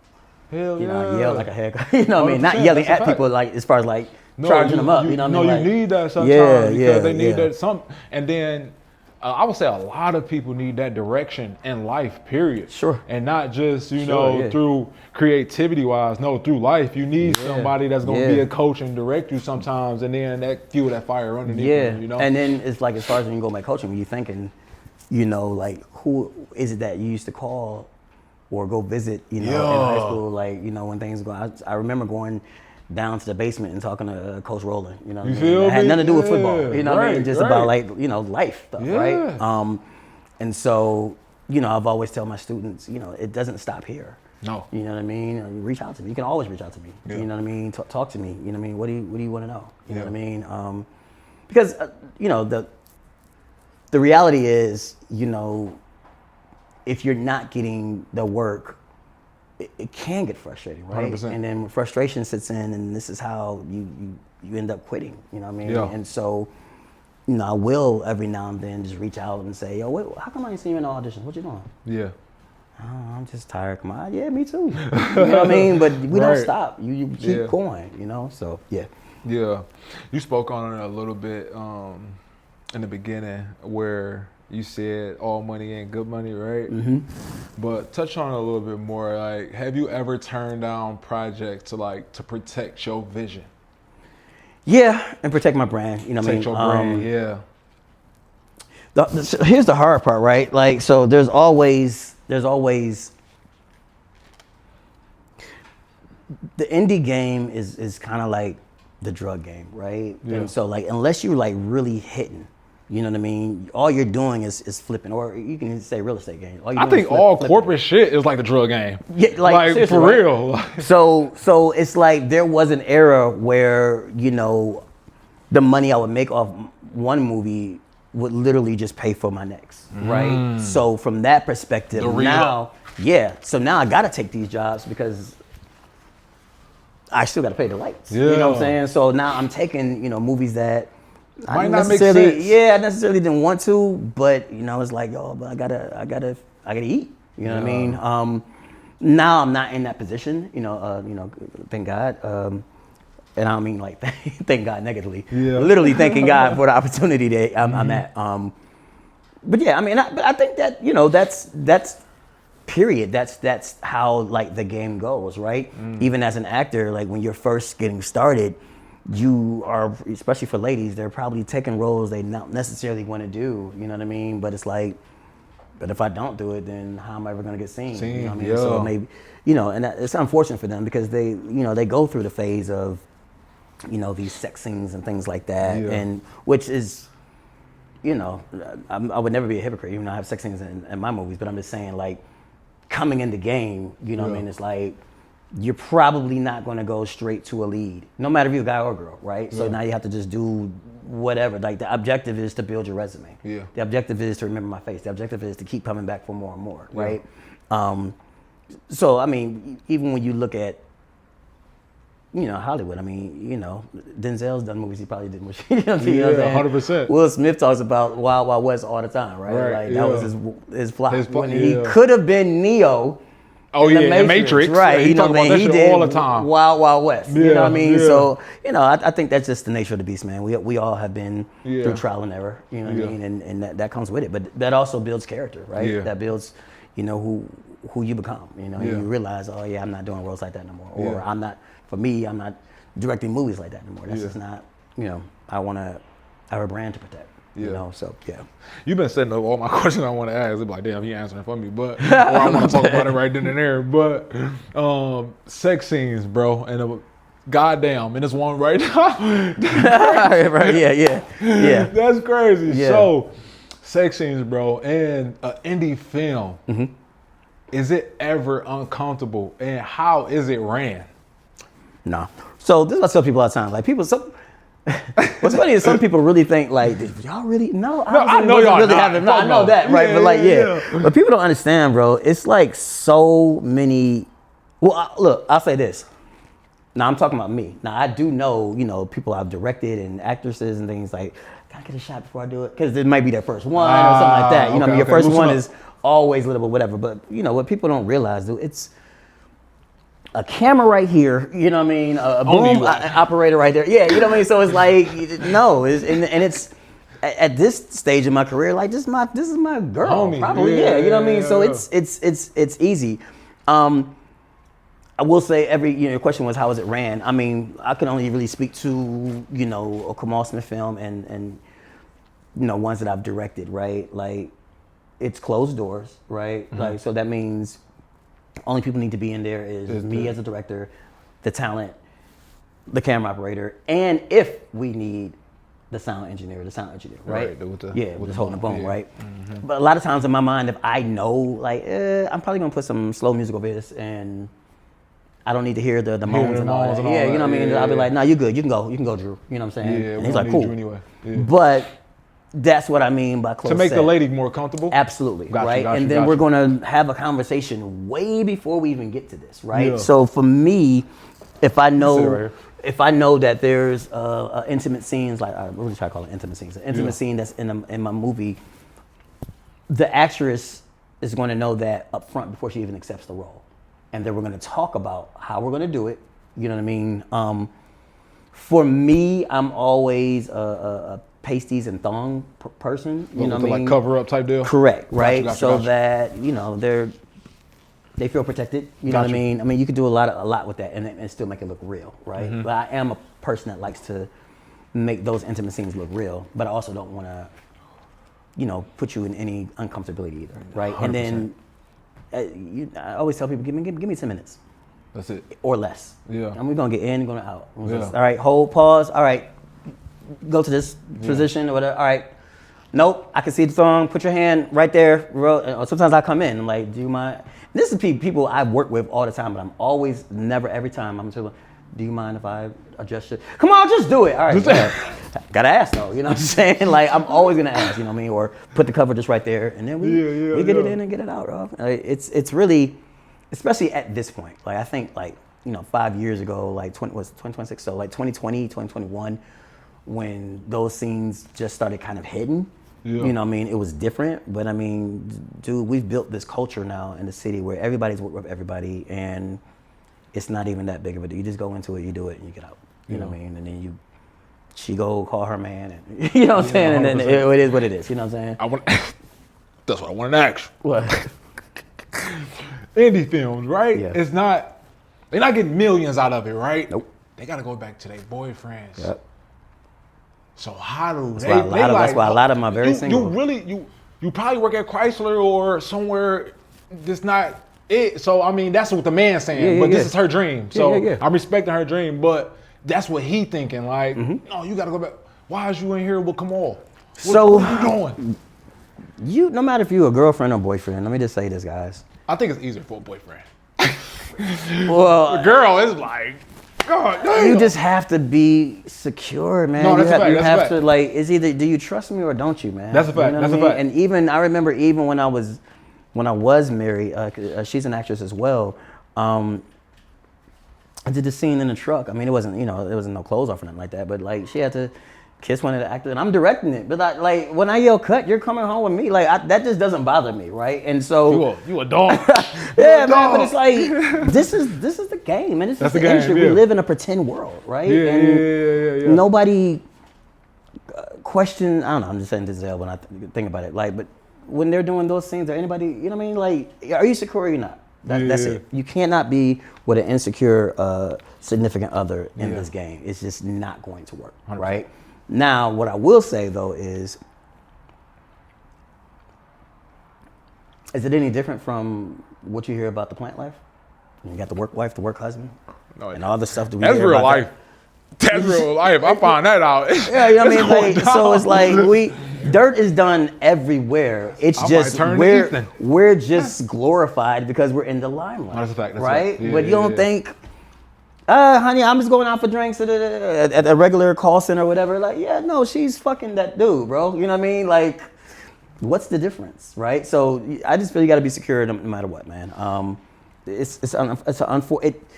It just looks bad, and I get it, bro. It's hard for you to look at your screen, and I've literally seen that in premieres where they brought the dude, you know what I mean, their husband or boyfriend or whatever, you know what I mean? He's looking at the screen, and you can see him doing all this adjustments and stuff when that scene come on, and I'm like, bro. Yeah, like, you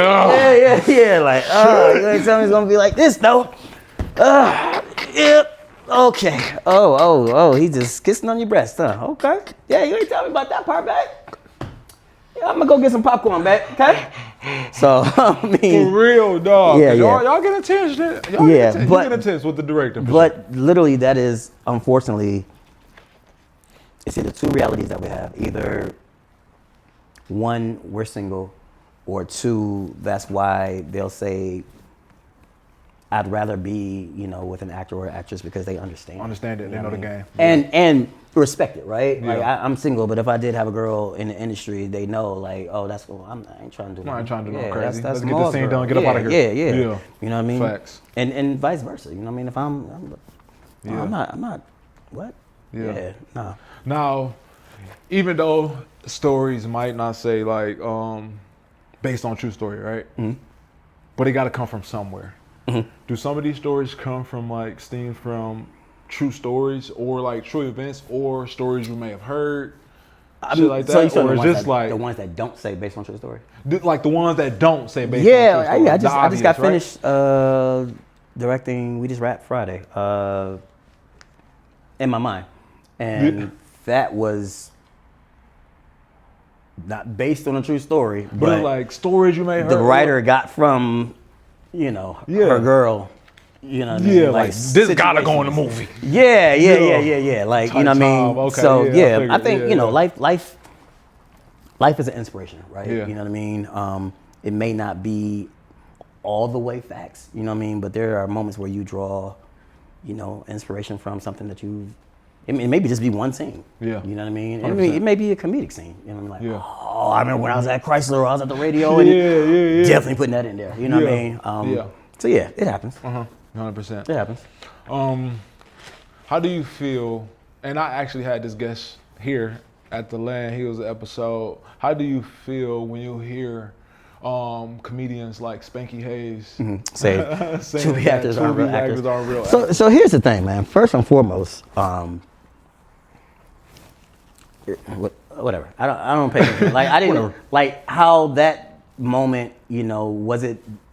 I think it was great for the city, our city. Yeah, because you came on a podcast in Detroit and you talked about Tubi actors aren't real actors, and then so now you're gonna have to deal with all this smoke, right? You got to deal with the smoke. I didn't care about it because I feel like at the end of the day, we're artists, right? And so opinions are gonna come with it. Every time I put a movie out, some people are gonna like it, some people are gonna love it. I can't worry about. That was what we were talking about before about peace. Like I can't worry about that no more, right? Yeah. I think my resume kind of speaks for itself to where it's probably going to be, more the people that do like it than don't. And that's all that matters, right? Yeah. But in our industry, even the ones that don't like it, you're still pressing play, so you're still helping me get paid. You know what I mean? and that, right?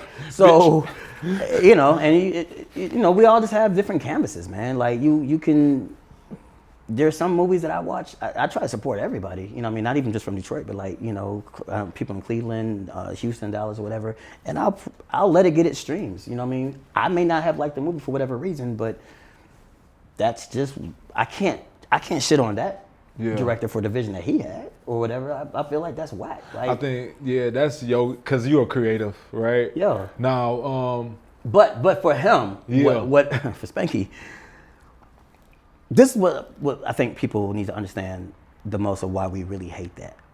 Because Tubi is a platform. A huge one. Just like Hulu, just like Netflix and everything else. So when they say Tubi movies, I hate it. You don't never say HBO movies. Right. You know what I'm saying? I watched that Netflix movie, right? And so that's what frustrates us. It's like, we're not Tubi actors. We're actors that the platform that's allowing us to create is Tubi. Tubi is the outlet. Yeah, you know what I mean? And thank God they did. You know what I mean? But, I looked at, and I remember hitting certain individuals, I'll say that, like, why are you wasting your energy on it? Like, don't, this is a pain. Do you feel like you're not? Yeah, right, exactly. What does it matter? You know what I mean? Entertain it. Yeah, I mean, like that just, I really feel like that comes with the territory as an entertainer, period. You know what I mean? If we was musicians and we put music out, you know what I mean? It's like, all right, every album is not going to hit. Yeah, that's a fact. That's just a fact. Yeah, you know what I'm saying? People say to me, I hope you, but this one, Joe, I think this is my favorite one. Yeah. Great, I'm glad you got a favorite. Yeah. You know what I mean? You try to, it all comes from the mindset, then it goes to a script, and then it comes to fruition. If you completed something, and that goes back to what I was saying before about completion, bro, that's what you should worry about, man. 100%. You can't worry about what people think about you, man. You worry about, hey, you were able to complete this project, man. Now go celebrate. 100%. And whoever doesn't rock with it, they don't rock with it. Do you think that people is kind of like, because Tubi is kind of obviously a newer streaming service, right? Sure. Obviously, yeah, for the masses, coming from the theater and stuff like that, right? Would you say people is kind of like used to seeing the cinematic look, right? And then they come over to Tubi and they expecting something way more, right? And not just like loving the project for what it is, Yeah. So here's the thing. I think that this is this is the God honest truth.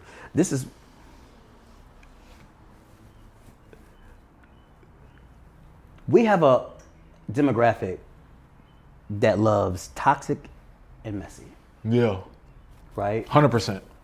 So, unfortunately, a lot of times from the executive producer end, right, you have to make a decision. Do I want to be able to make film that I feel is really cinematic and has this and has that and this and the other, and the storyline has nothing to do with sex, money, and drugs, a comedy maybe even, right? But those movies don't do well. They don't stream well. So then you either have to say, well, I don't care, and I'm still going to do that because I'm going to stick to me, or you're going to have to eventually, go that route to which is just being a business person, right? Mm-hmm. That's not when people say dumb down, I'm like, I wouldn't say the term is like dumbing down. It's like, but you have to know your audience, right? And for anything, whatever business you have to know your consumer, right? Yes, and so I you have have to to know your sell consumer. to that. This is literally how I make a living, right? So I think one thing I've done is probably in between, right? I've never, just as far as the films that I actually write and produce, have went straight to appease that audience per se, right? Yeah. Even though I know the recipe, you know what I mean? But there are also a lot of movies that I haven't made because I'm like, nah, this would probably tank.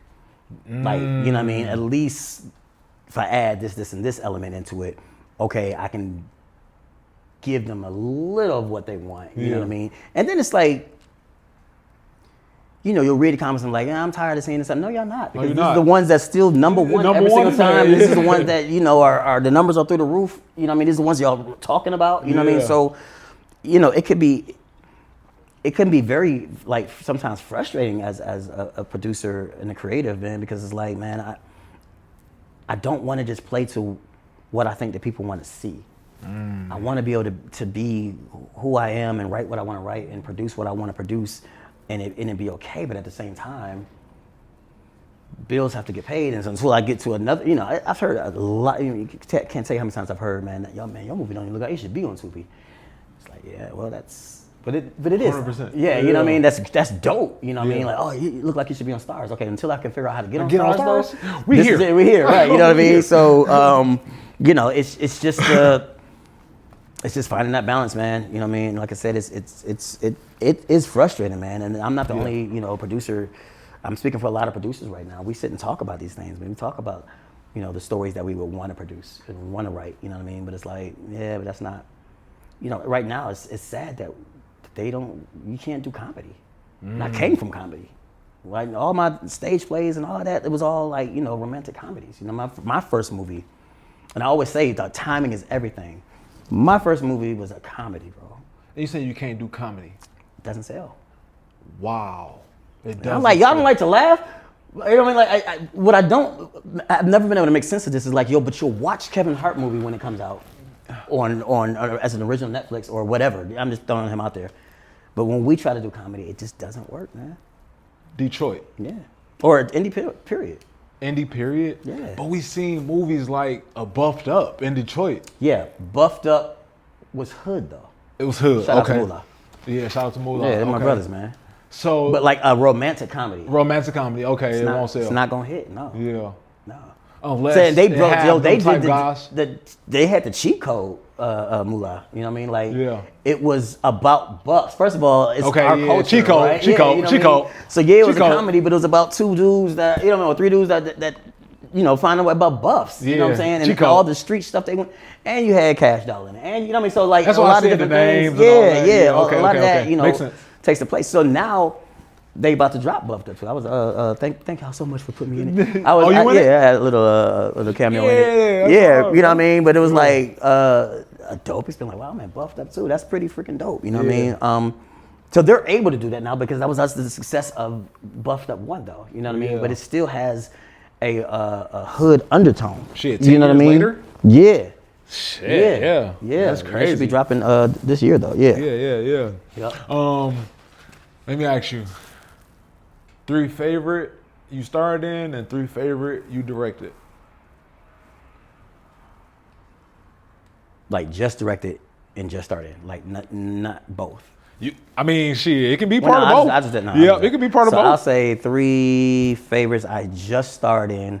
Would probably has to be A Good Man. Got to be A Good Man. 1 and 2, is that 1 and 2? 1 and 2. No, I'm gonna say that'd be selfish. That one by itself. Yeah, because there's one started it all. You know what I mean? So I'm gonna give it that.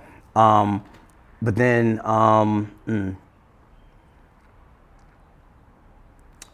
one that I just directed would probably be A Family Matters. That was Renika McQueen's. That was such a beautiful, again, a movie like that, right? About a family and just, I mean, Renika, man, that movie was so dope. But anyway, I'm gonna get on that. Another one that I just directed, She Played Me, Lisa Brown. And that's just because that was her true story. Yeah. Right? So that was, That's crazy. You know, for me, first time directing a movie where it's a true story, you want to get it right. Yeah. You know what I mean? You just want to make sure it's like, is it capturing? And I remember there was a moment where, you know, we were in the kitchen, well, that's where the monitor was, and then, you know, she just started crying because now I'm like, what are you crying? But I forgot, she's reliving this past that she's been through. And that was like, relive. Yeah, that was like, wow. And then a third one that I just directed. Well, no, this one is a conjunction. Wishlist is my Wishlist fire. all-time like favorite. Just fire. Because like I've always wanted to do stunts, right? And I always wanted to take it to another level in the independent game, right? But again, Wishlist didn't do good.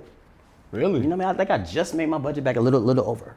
I'm always an honest John about my Wow. like, And you know that what I came mean? out what? Was that? That was 2024. 2020, 24? Yeah, 2024. Okay. You know what I okay, mean? okay, Yeah, okay. motorcycle stunts. I'm jumping in the Detroit Yeah. River. Like, oh, I'm like, man, y'all ain't go crazy for this. Like, what? Oh, what? I'm cheating on my wife. Don't that count as messy? That count as messy. Oh, but because I want to go save my daughter, no, y'all don't like that. You know, I'm just like, what are we talking about, people? That's a fact. So that one would count as my third directing and my second starring in. And then you asked one more for starring in, just starring in.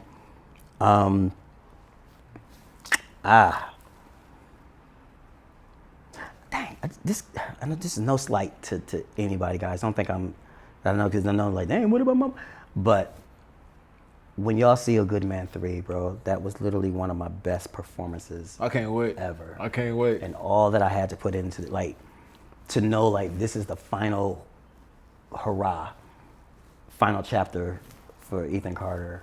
Like, I put a lot in that movie, man. And so I would have to throw that in there. The way that it Joe masterfully wrote, you know, because everybody says, "Oh, is this the last one? Oh, Ethan's dead." I can't say anything. You know, I can't do anything.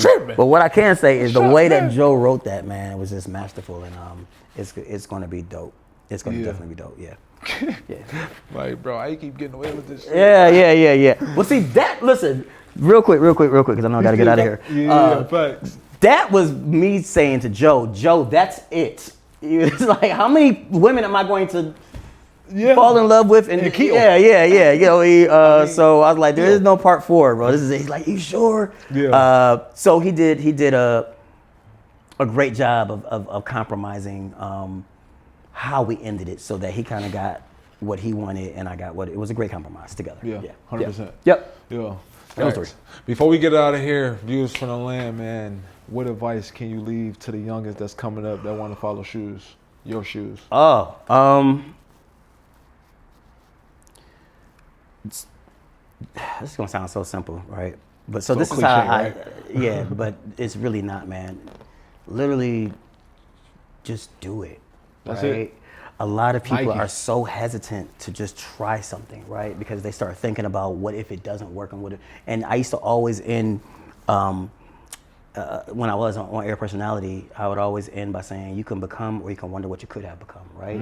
So that just means like you could become something, this big thing in life, right? Or you can have a lot of regret because you didn't try. That and would you have would have gonna hurt always way worse. wondered what you could have become, right? You what you feel is too old, and this is for any dream. You know, now I got kids, now time is too late for nah, man. But you could have just taken that step, and that's from a person who's literally sitting here who just did it.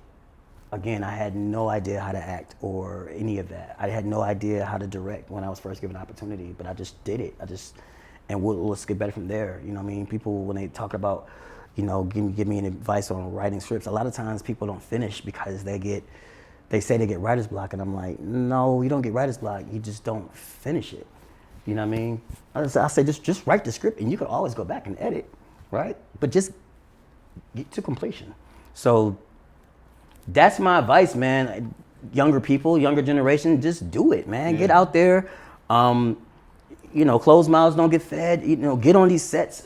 If you're really trying to, you know, be in my shoes, I mean, I think the first thing would be is get in classes. There's a lot of people in Detroit or around the world, period. But if you're in Detroit, that we all do acting classes at least once or twice a year. And I say that because that's not just a way for you to learn, but it's also a way for you to network. You know what I mean? To get in these classes, and then you have your circle now, because usually your classes kind of stick together. You know what I mean? They're in group chats, and they will tell you to auditions. Go to auditions, man. I don't care if you've never been to an audition in your life. Try it. You know what I mean? You never know what can happen. You know what I mean? Sometimes you just have that raw talent. You know what I mean? Understand what the game is, and just get out there and do it. Because if you sit home and you keep thinking about it, and it's not gonna happen. That's a fact. They out here getting it, so get it. Yeah. Just do it. Let's Please, do it, just go out there and do it. Go out there and you do never it, know man. what can come out of that shit, man. 100%. Yes. And I will say this too, like we are such cool people, man. Everybody, from me, Renika, Mula, I mean just everybody. You know what I'm saying? Joe, like use your DMs wisely. You know what I mean? Like I know all of these people personally, and they gonna hit you back. You know what I mean? But if you come correct, correct. You know what I mean? All the hey, bro, put me in a movie. Who are you? Who are you? I don't even know who you are. Yeah, you know what I'm saying? Done? Yeah, but if you, hey, you know, my name is, you know, such and such, man. I really love your work. I admire your work. I'm really trying to find out what's the proper way to get into it. Man, we'll hit you back. Yeah. Hey, man, send in a monologue. Then they remember, what's a monologue? Okay, we need to figure that out. You know what I mean? But if you want to do that, this how we went about it. I came I would love to, man. Yeah. Facts. So I appreciate you coming. No doubt, to bro. man. No doubt, bro. I 100%. appreciate you having me, dog. Thank you, My bro. dog. Yeah. Appreciate you, fam. So before we get out of here, though, hold on. I just want to be a fly on the wall in your next scene. Just let me be there. That's cool. Fly on the wall. That's it. I don't want to say nothing. You hearing me saying right now? That's fine, bro. Let's get it. That's what we I'm go talking back about. up in May. In May. My birthday, May 12th. So we start filming May 11th. That's season 2 for Cover Up. My birthday gift. You're more than welcome to come on set, bro. Thank you, bro. No doubt, dog. No doubt. Pulling Appreciate up, you, bro. man. Yes, sir. All right, bro. Let's get it. Yeah, I'm praying for him. I'm the shooter now. I won't let a hand land on him. I've been raised by Marines, so you know the shot is Jason Bourne. God took my grandma, then my heart is still torn. Views from the land, I can see the whole city. See the crib, biggest hill.